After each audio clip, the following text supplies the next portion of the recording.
ادھر اللہ کے نبی صلی اللہ علیہ وسلم کے دل میں ایک خیال آیا کہ اللہ تعالیٰ نے خواب دکھایا کہ جو بھی لڑائی ہوگی اس میں فتح ہوگی مسلمانوں کو، تو فتح تو انشاءاللہ یقینی ہے۔ البتہ بات یہ ہے کہ مسلمان آج بالکل بے سر و سامانی کے عالم میں، تعداد بھی ان کی بہت کم ہے، ساز و سامان بھی بالکل نہیں۔ اگر وہ لڑائی آج ہی ہو جائے تو مسلمانوں کو یہ حقیقت ہمیشہ ہمیشہ کے لیے سمجھ میں آ جائے گی کہ جہاد میں فتح ہے وہ صرف اللہ کی نصرت سے ہوتی ہے، اس میں اسباب و وسائل کا کوئی زیادہ دخل نہیں ہے۔ اس سے زیادہ اچھی طرح یہ بات مسلمانوں کو پھر کبھی سمجھ میں نہیں آ سکتی، کیونکہ پھر آئندہ جب بھی لڑنے کے لیے نکلیں گے تو ضروری تیاری اور ساز و سامان ساتھ لے کر ہی آئیں گے لازمی، ایسے اس طرح بالکل نیتیں نہیں چلے آئیں گے۔ تو اگر آج لڑائی ہو جائے تو حجت بالکل تام ہو جائے گی دونوں طرف۔ تو اللہ کے نبی صلی اللہ علیہ وسلم نے اس خیال کے پیش نظر، اب صحابہ کرام اس انتظار میں تھے کہ ابھی حکم ہوگا کہ واپس چلو، کیونکہ ہمارا مقصد تو پورا نہ ہو سکا، قافلہ نہیں آیا۔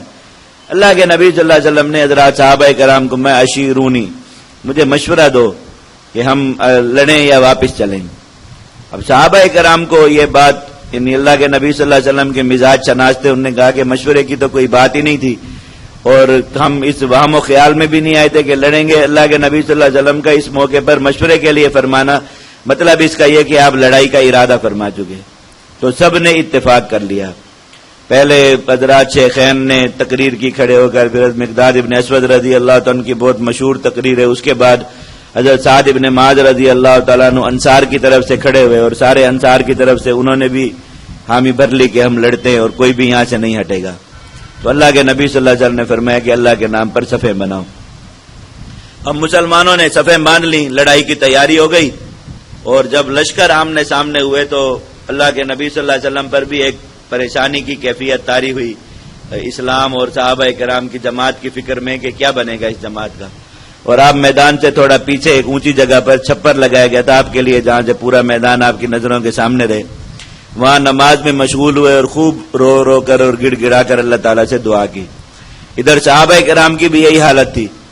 اوپر سے اللہ تعالیٰ نے فرشتوں سے کہا آسمان سے کہ روئے زمین پر دیکھو، اس وقت یہ چند لوگ جو میدان بدر میں کھڑے، یہ اس وقت اللہ تعالیٰ کی ساری زمین پر اللہ کی سب سے بہترین مخلوق ہیں اور سب سے مقرب مخلوق ہے۔ فرشتوں نے انہیں دیکھا تو درخواست کی کہ ہمیں بھی ان کے ساتھ شامل ہونے کی اجازت دی جائے۔ تو اللہ تعالیٰ نے بدر کے دن 1,00,000 فرشتوں کا لشکر بنایا۔ حضرت جبرائیل علیہ السلام کو ان پر امیر بنایا، ان کا نام ہے المجاہدون۔ تو فرشتوں میں ہر جماعت کا ایک نام ہے، وہ جس کام میں مشغول رہتے ہیں اسی عمل کو ان کا نام، اس جماعت کا نام قرار دے دیتے۔ تسبیح کرنے والے فرشتے ہیں، انہیں المسبحون کہا جاتا ہے۔ لا الہ الا اللہ پڑھنے والے فرشتے، انہیں المحللون کہا جاتا ہے۔ اسی طرح جس جس کام پر بھی مامور ہیں، ہر ایک کے اعتبار سے جماعت کا نام ہے۔ تو یہ چونکہ جہاد پر مامور کر دیے گئے، ان کا نام المجاہدون ہے۔ پھر انہوں نے، فرشتوں نے اللہ تعالیٰ سے درخواست کی کہ حضرت مقداد رضی اللہ تعالیٰ عنہ کے پاس ایک گھوڑا تھا جو مسومین کی تفسیر میں بتایا تھا کہ پیشانی پر اور قدموں پر سفیدی کے نشان تھے اور کالے رنگ کا گھوڑا تھا۔ تو انہوں نے کہا کہ ہمیں ایسے گھوڑے دیے جائیں۔ اللہ تعالیٰ نے ان سب کو ویسے گھوڑے دیے، اور حضرت زبیر رضی اللہ تعالیٰ عنہ جیسی پگڑی انہوں نے مانگی، زرد رنگ کا امامہ انہوں نے باندھا تھا، اللہ تعالیٰ نے ویسی پگڑی سب کو دی۔ اس طرح یہ لشکر ہمیشہ قیامت تک اسی طرح باوردی رہتے ہیں اور اسی طرح گھوڑوں پر سوار رہتے ہیں، تاکہ جہاں بھی مسلمان قتال میں مشغول ہوں، اللہ تعالیٰ کی نصرت کے طور پر وہاں نازل ہوں اور ان کے ساتھ مل کر لڑیں۔ اب یہ لڑائی کے میدان میں 1,000 فرشتے بھی اتار دیے گئے حضرت جبرائیل علیہ السلام کی قیادت میں۔ مسلمان جب یہ استغاثہ کر کے فارغ ہوئے، خوب رو پیٹ کر، ان پر وہ سکینہ کا نزول ہوا، جو ایک تھوڑی دیر کی نیند ہوتی ہے، غزوہ احد کے تذکرے میں بتایا تھا اس کا مطلب کہ سکینہ کس طرح نازل ہوتی۔ اس کے بعد جب یہ بیدار ہوئے تو انہوں نے دیکھا تو انہیں لشکر، کفار کے لشکر کی تعداد کم نظر آنے لگی۔ یعنی پہلے جو ایک ان کی تعداد کی وجہ سے دلوں پر خوف اور روب طاری ہو رہا تھا، وہ جاتا رہا، اور ادھر کفار کی یہ حالت ہوئی کہ انہیں مسلمانوں کی تعداد اپنے سے دگنی نظر آنے لگی۔ تو آنن فانن ایسا ہوا کہ پہلے کفار مسلمانوں کو کم سمجھ کے آگے بڑھ رہے تھے، اچانک انہوں نے قریب آ کر دیکھا کہ مسلمان تو بہت زیادہ ہیں، کیونکہ فرشتے نظر آنا شروع، تو وہ واپس مڑے۔ ادھر مسلمانوں کو ان کی تعداد کم نظر آنا شروع ہوئی، مسلمانوں نے تیزی سے حملہ کیا، تو پہلے ہی حملے میں ان کی صفیں چیر کر پیچھے جہاں 50 غلام کھڑے تھے جن کے پاس زائد اسلحہ اور ساز و سامان تھا، مسلمان وہاں پہنچے اور وہ سارا ان سے چھین لیا۔ اور پھر غزوہ بدر کی ابتدائی حالت خود حضرات صحابہ کرام یہ ذکر کرتے ہیں کہ پورے لشکر کے پاس 8 تلواریں تھیں، اور یہ حالت لڑائی کے ذکر کرتے ہیں کہ ایک ایک مسلمان 2 تلواریں ہاتھ میں لے کر لڑ رہا تھا، دونوں ہاتھ میں تلوار تھی. اور وجہ اس کی یہی تھی کہ انہی مشرکین کا سارا سامان لڑائی سے پہلے ہی، لڑائی کے ابتدائی مرحلے میں ہی مسلمانوں کے ہاتھ آ گیا، اور انہوں نے یہ سامان اپنے قبضے میں لے لیا. تو پھر اسی سامان سے انہوں نے کفار کو مارا اور جو ہے وہ انہیں قتل کیا. تو پہلے جو مبارزہ ہوا تھا 12 مشرکین اس میں قتل ہوئے، بعد میں پھر عمومی لڑائی ہوئی، 70 افراد کل مشرکین کے اس لڑائی میں قتل ہوئے اور 14 مسلمان شہید ہوئے. اور پھر باقی جو کفار تھے مشرکین وہ میدان جنگ سے فرار ہو گئے. جو اس لڑائی کا سب سے بڑا محرک تھا ابو جہل، وہ بھی اس لڑائی میں مارا گیا. اور بھی بڑے بڑے سردار جو مشرکین مکہ کے جو سب سے بڑے سردار ان میں شمار ہوتے تھے وہ اکثر یہاں پر میدان بدر کے اندر قتل کر دیے گئے. 70 قیدی مسلمانوں کے ہاتھ لگے، ان میں سے 2 قیدیوں کو راستے میں قتل کیا گیا. ایک نضر ابن حارث تھا جو اسلام میں قرآن مجید میں بہت زیادہ آیات اس کے بارے میں نازل ہوئی، قرآن مجید کے بارے میں بہت زیادہ کفری عقیدہ اور قرآن مجید کا استہزاء کرنے میں، مذاق اڑانے میں سارے کفار میں پیش تھا، اس کو راستے میں قتل کیا گیا. اور ایک ابو عبیدہ بن جراح رضی اللہ تعالیٰ عنہ کا والد تھا، اس نے نبی کریم صلی اللہ علیہ وسلم کی شان میں نازیبہ الفاظ کہے، ابو عبیدہ رضی اللہ تعالیٰ نے اس کو راستے میں قتل کیا. باقی جو یہ مشرکین تھے 68 مشرکین، یہ مدینہ لے جائے گئے.